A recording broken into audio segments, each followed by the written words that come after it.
with 5 minutes of revelation, and today in those 5 minutes I want to encourage you with a few great verses from 1 Samuel 17, and we'll start with verses 4 to 11, because here God says, "And there went out a champion out of the camp of the Philistines, named Goliath. And he stood and cried unto the armies of Israel, and said unto them, Why are you come out to set your battle in array? Am I not a Philistine, and you servants to Saul? Choose you a man for you, and let him come down to me." So he's saying, you choose a man, and let him fight against me. If he be able to fight with me, and to kill me, then we will be your servants. But if I prevail against him, and kill him, then shall you be our servants and serve us. So that's how easy it is. We don't have to make a big deal out of this. You bring down a man, we fight, whoever wins will be the winner, and the other one will have to be the servant. And the Philistine said, "I defy the armies of Israel this day. Give me a man that we may fight together." When Saul and all Israel heard those words of the Philistine, they were dismayed and greatly afraid. That is the first reaction when Israel is facing their problem. Their first reaction is to be dismayed, to be afraid, to draw back and hide away.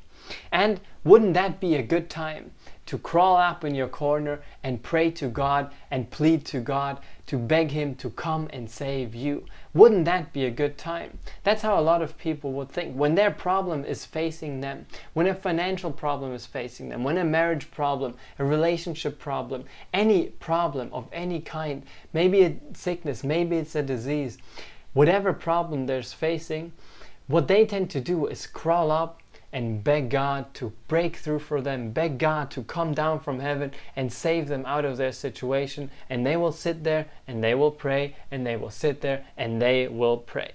And the Philistine drew near morning and evening and presented himself 40 days. So this goes on for 40 days. The Israelites are afraid, you are hiding away from your problem, and your problem is knocking on your door every day, reminding you of what a loser you are, reminding you of how you're not moving forward, reminding you of how you don't have a chance.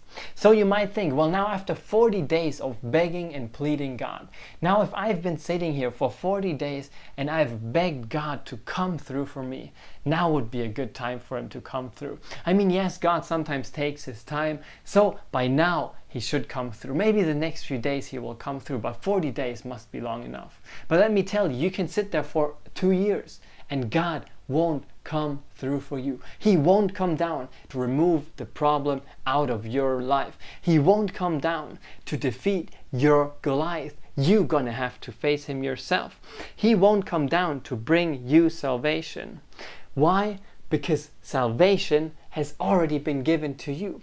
God already gave you everything you need for you to win over your situation. See, God is such a good God that He doesn't wait for the problem to come to give you the solution. No, God gives you the solution to your problem before your problem comes, so that when your problem comes, you can run towards it and defeat it without a problem. So you don't have to draw back, you don't have to be afraid, you don't have to crawl up and beg Him to come down and defeat your Goliath.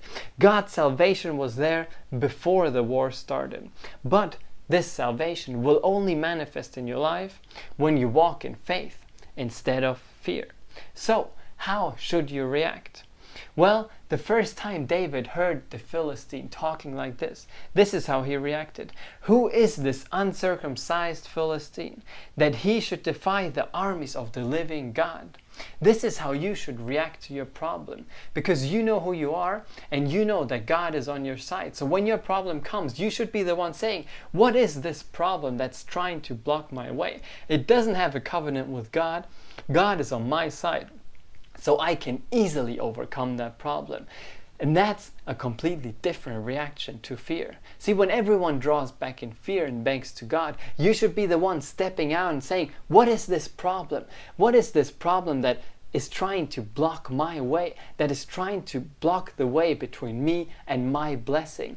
What is this problem? It doesn't have a covenant with God. God is on my side. I have His promise, so I move forward. I take the step of faith, and God will dissolve the problem.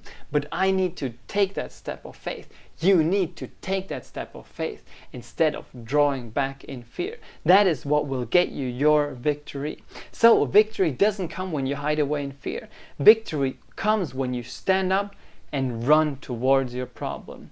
So when your problem knocks on your door today, what will you do? Will you open the door, or will you hide away in your basement and wait for the problem to knock down your door?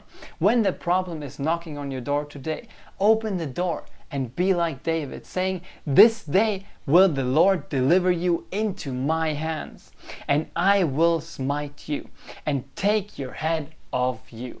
This is how you should react to the problem knocking on your door. Open the door wide and tell that problem, "You have no place in my life. I have God on my side. Today I will overcome you, and I will cut your head off. You have no power anymore. You are overcome." And today, you don't have to wait for 40 days. You don't have to wait for 20 years. Today you can break through, and today you can overcome your problem. But what does it take? It takes you to take the step of faith. It takes you to realize that God is on your side. You to realize that He's already given you the victory over your problem, and then you just need to take the step of faith. You might not know exactly what to do. You might not know exactly where to go, but you stepping forward in faith, you're not drawing back in fear, and by you doing that, God is giving you everything you need. Everything that He has already given you is manifesting, and before you know it, you will have overcome your problem without even knowing how exactly you did it. So take this with you and be encouraged by that. Don't be the one that draws back and hides away when the problem comes. Be the one that takes the step of faith and overcomes the problem right away. Take that with you. Be blessed by that. Don't forget to read your chapter a day, and I will see you again next week.